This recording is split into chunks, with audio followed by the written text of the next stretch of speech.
Good morning, friends. Today, we're going to tell some stories. I'm going to tell you my story. Now, this story is uniquely mine, with characters and circumstances that are colorful and unique to me. There may be some parts of this story that you recognize. There may be some parts of this story that are different timelines, different events than what you experience, and that's okay. This story may be longer than the one you can tell right now, and that's okay. My hope is that in listening to this story, you might notice pieces of your own, and in hearing this story, you might tell your own. So, my story begins with these people. My mother, Patty, my dad, Mark, and my big sister, Dana. I was born on October 17th, 1994. I was 5 weeks early.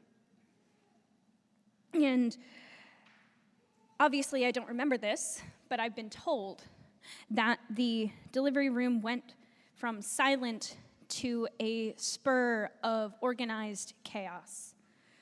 I was whisked away from my parents, and they saw me for the first time a few hours later. A doctor in the delivery room thought that it might be some form of ichthyosis, but wasn't sure what type. And it was a few days later that they found out it was harlequin ichthyosis. Now, remember that the internet is not what it was today in 1994. And so any information that was publicly available wasn't a great prognosis. And anything that they found online only confirmed what the doctors already said. And one night, I was still in the hospital at this point, and my mom and my dad and my sister were sitting on our living room floor, and they were overwhelmed by the unknown, the fear of the unknown, and what life was going to be like for me and for them. And they settled that night on what became our family mantra: take everything one thing at a time. One thing at a time. And it was that kept them together.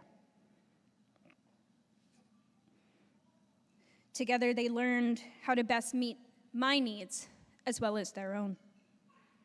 Now, much of this story at this point has been told and retold to me by Mom and Dad and others. I don't have functional memory at this point in my life. Stories are interconnected. The story at that point is more my father's, my mother's, my sister's. And together, our stories intertwine to create a lavish tapestry of experience. Through the long process of trial and error and a little bit of luck, they figured out the best practices and techniques that worked for them. Figured out medicines, bathing routines, things to keep me comfortable. But that was exhausting. There we go. Nope, there we go. That was exhausting.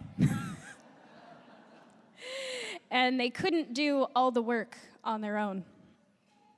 So, with the help provided under benefits through Medicaid and the transitional infant care, these lovely ladies became my care team.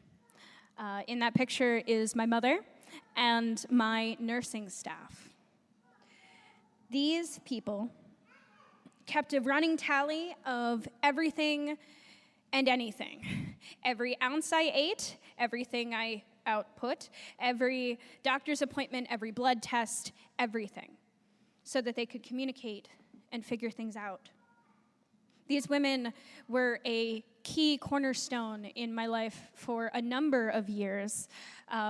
I remember the difficulty of getting me to eat, and we'd play checkers with banana slices, and to try to get me to eat lunch. Every time I would king myself, they'd put a peanut butter and then another banana slice on top, and then I could eat it. These dedicated people took on the nitty-gritty task of keeping me happy and healthy. And with their help, Mom and Dad were able to keep working. We were able to be a typical family. We went to the park, we went to the zoo, we were out and about and in the world. Together we built snowmen, we read books, we were a family, are a family. And in all of that, we got comfortable on our own path. Not necessarily the path that the doctors prescribed to us. Now, I know that there are a number of us in the room this morning who are much closer to this part of the story. For me and for my family, these are memories. But to you, these are vivid events of your day-to-day life. Remember that survival is the goal, but it's not the focus. Quality of life is the focus. So my parents took me out into the world. We found joys in the big milestones and in the everyday occurrences. So in those little joys and the big milestones, savor them, whether they're in the park or at the dining room table. We found first, thanks to our dermatologist, who had heard of the organization, but wasn't super well connected. Remember, the internet wasn't a thing. This was all using phone calls and emails. God, I'm old. We also met a few affected adults, people who showed us what was possible, that it was possible to live a happy and healthy life. They pointed us in the right direction. And when Mom discovered first, she insisted that she and Dad go to a conference. So they attended their first conference in San Diego in 1995, and we've gone to every one since.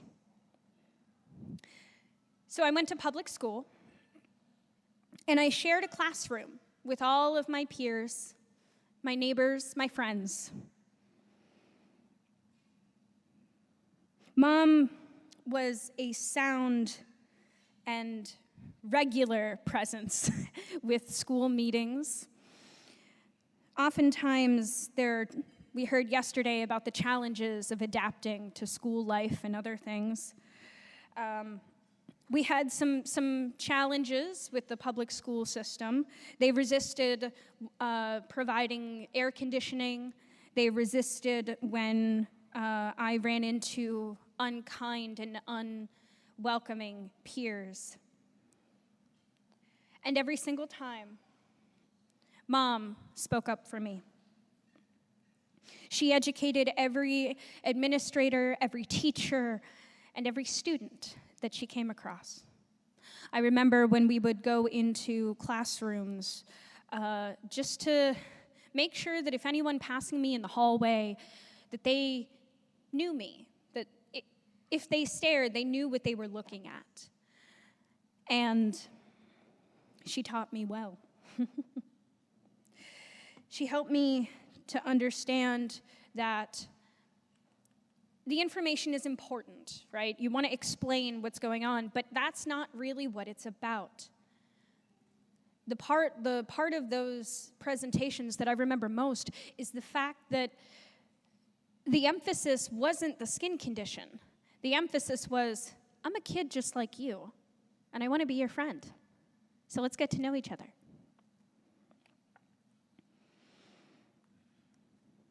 And even with all of the ups and downs of school life, I wouldn't change what my parents did. I wouldn't fix it. I wouldn't adjust it because their work was indispensable and also not the difficulty I ran into. That came from the world, because the world responds differently to us, right? We look different, and so we are going to receive slightly different attention. That's not a bad thing. That's just a part of human nature. What matters is how we react to it. The advice that I always got when dealing with bullies was, you can't control what they say. You can't control what your teacher says. You can only control what you do, your response. And that's still true in the world in general. How you choose to look at the encounter you have with others. And I had to go out and find that for myself. I had to go out and be a part of public school and encounter people, because it's in having those it's in having those experiences that I learned the skills I needed. And when things got hard, I had an interconnected family to fall back on. The way that we change how the world sees us is by boldly telling our stories, sharing our experiences. Because if we don't, no one else is going to know what it's like to live with ichthyosis. No one else is going to have any concept of what this life is like if we don't tell them. So I told them.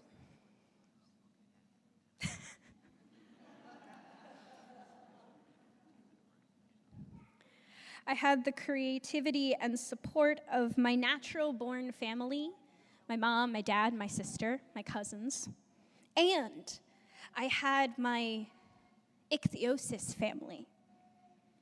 We found a wider family at first than we could have imagined or hoped for. People who literally walk in the same skin as me. That's something that even as a kid I was boggled by, and to stand in a room with all of you is humbling and amazing. I met people at these conferences who showed me that I could do whatever I wanted to. They showed me that it was possible to live a life, to get outside of myself and try new things. The support of the community gave us the confidence to tackle challenges in life head on as they arose, one thing at a time. I played violin for 8 years, and I taught classes about ichthyosis to nursing students and medical students alongside my mother. And when I wanted to play softball, I remember the conversation vividly. I walked up to my mom and I asked if I could play. And I watched the hesitation in her eyes. There are a lot of challenges that come with an athlete that can't sweat. But I saw her decision-making behind her eyes. I saw that she realized that it would do me more harm to tell me no than to say, we'll figure it out. And so I played 2 seasons alongside friends who I cared about and who cared about me. And we adjusted. We used cooling vests, which were a new-ish thing at the time, bulky and heavy and not what they are today, and monitored temperatures and weather patterns so that I could play and have fun and do it safely. And getting to play 2 seasons was a life-changing experience. The camaraderie you get on a team, whether it's softball or a theater crew, is indispensable experience. In the summer of 2008, Mom started to feel unwell. Eventually, we learned that she was battling pancreatic cancer. And we approached that challenge the same way we approached life with ichthyosis. One thing at a time. One doctor's appointment at a time. One surgery at a time. One chemo treatment at a time. And even with all of that, life still continued. My sister got married and had children, and we celebrated with all the aunts and uncles and cousins along the way. Remember those cousins, by the way. They'll come back later. In October of 2011, Mom lost her battle with pancreatic cancer.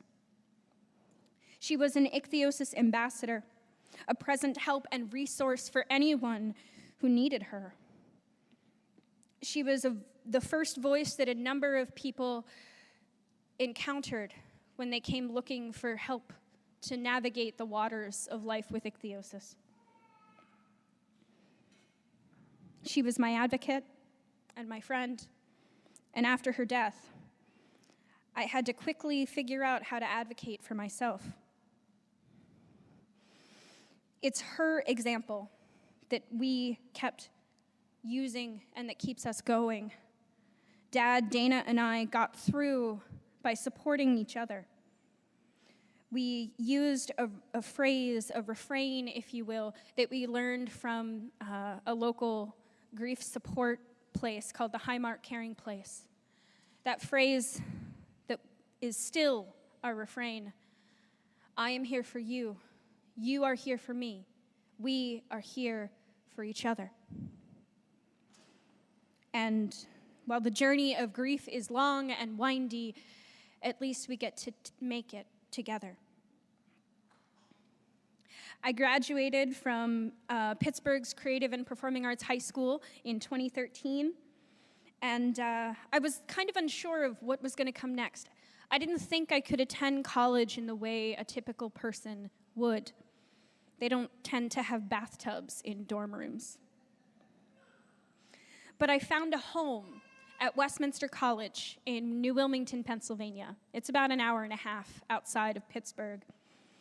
There, I was able to find a home because I was upfront about my needs.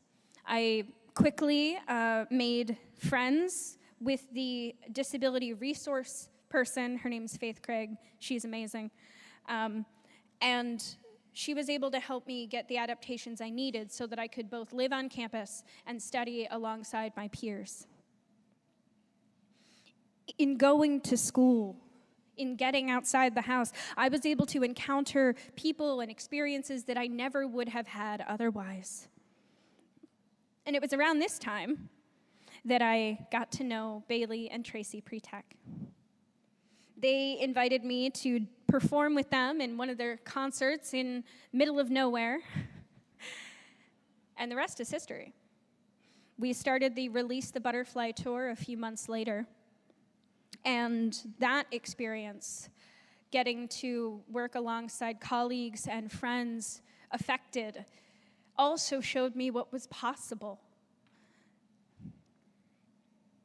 Getting to try and embrace new people and new things. So with the help, there we go. With the help of the Ichthyosis community and the support of everyone around me, I decided I wanted to test my limits even further. I wanted to study abroad. And so I traveled with the Westminster cohort to London, England, where I studied for a semester. And that was quite a journey. I lived in the house of a total stranger, God bless her, and I pushed myself, sometimes even when I shouldn't have. I learned a lot of things about myself on that trip. Learned that I should probably listen when my body protests. And yet, even so, that time in London was humbling, but necessary and helpful. I got to meet some amazing friends. Even on the other side of the globe, I found people in my skin. Andrea and Nusrit, I got to spend time with them gallivanting around the English countryside with some of the wittiest and strongest women I have ever met. And amidst all of this, Dad has been a constant and consistent supportive presence. With each new thing I tried, he was always there to lend a hand. if I needed him, whether it was an emergency dental appointment or helping me move in and out of the dorms every single semester without fail, whether it was helping me with transportation and in-between steps and logistics. I don't drive on account of corneal damage related to my ectropion. Long story short, I have scars on my eyes that make it difficult to see, and I don't trust myself behind the wheel. So, Dad's supportive hand has helped get me this far. Everything that I ever needed came from him, all that support. So I graduated from Westminster in the winter of 2017 with my bachelor's degree in theater. And as part of my final project, I wrote and performed in a one-act play called Not Drawn to Scale. This was a interesting experience because I wanted to do a piece about living with difference and whatnot, but there wasn't anything that already existed that told that story, so I had to write my own. I, with the encouragement of some of my professors, submitted that script to the Kennedy Center American College Theater Festival regional playwright competition. I entered as one of about 200 entries, and I came in third place.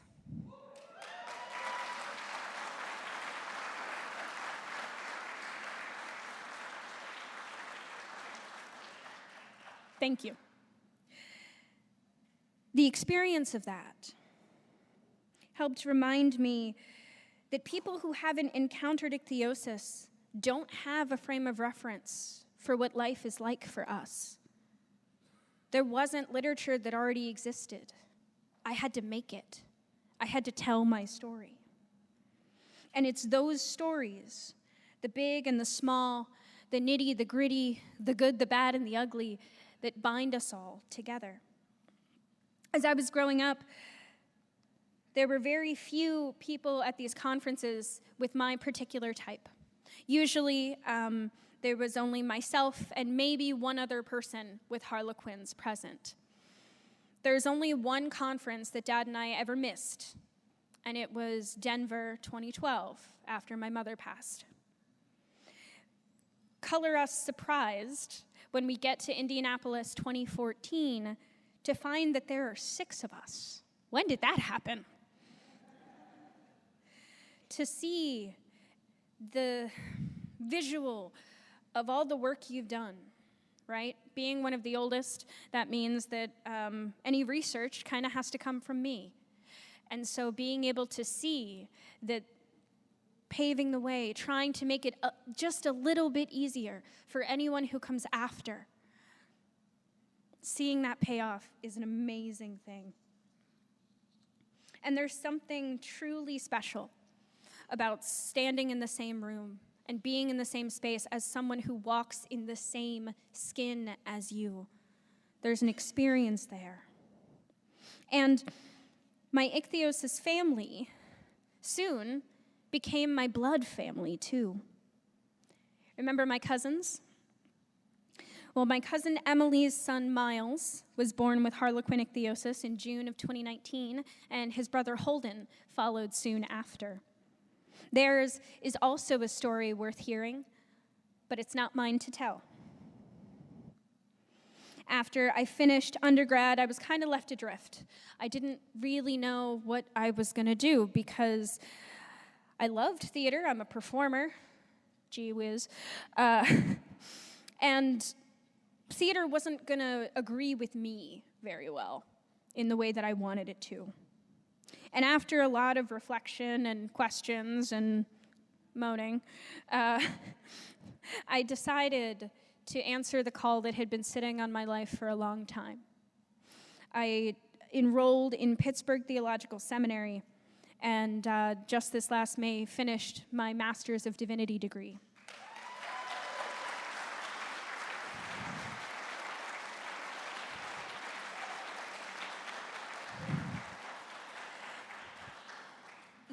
this crown is part of that. Quick side story. We were sitting at the graduate recognition dinner, and a friend of mine said, if you didn't have to wear your cap at graduation, what would you wear? And I said, I would wear a crown because I am the seminary queen. And a friend of mine took that quite literally, so here we go.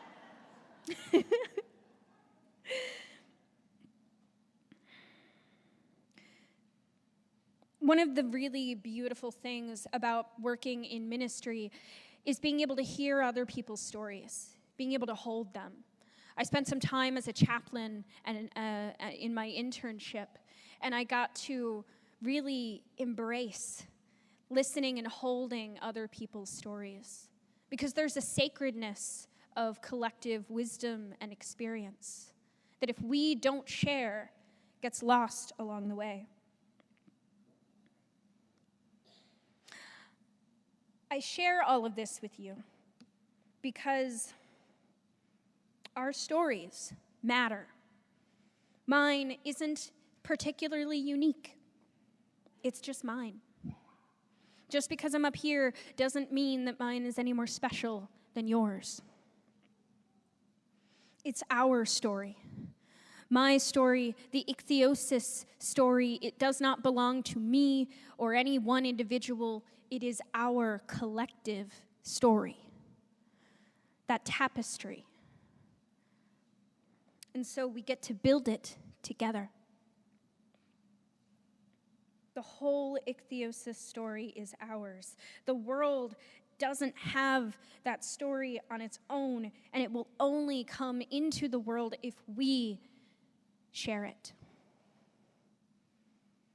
So don't be afraid to tell your story. This is your family. This is our family. So share in the big milestones and the little joys along the way. To the parents of affected folks, you are an indispensable part of our story. Without you, this story wouldn't be what it is. But please remember that your child's story is unique to them and their experience. Help them find their own voice, because there will come a day when they will need to do it without you. To my affected friends and family, do not let anyone tell you that your story doesn't matter. Not your friends, not your family, not your bosses, not your teachers, and not yourself. Never underestimate yourself or your worth. Never settle for less. We are blessed and to walk through the world in a very unique way. We notice things and experience things that other people don't. That is part of your story. Share it proudly. So as you go into today and the rest of this weekend, use this time. Take this time to practice telling your story. I've had decades of practice telling and retelling. Now it's your turn. Go and tell your stories because they are sacred. They do matter. Thank you.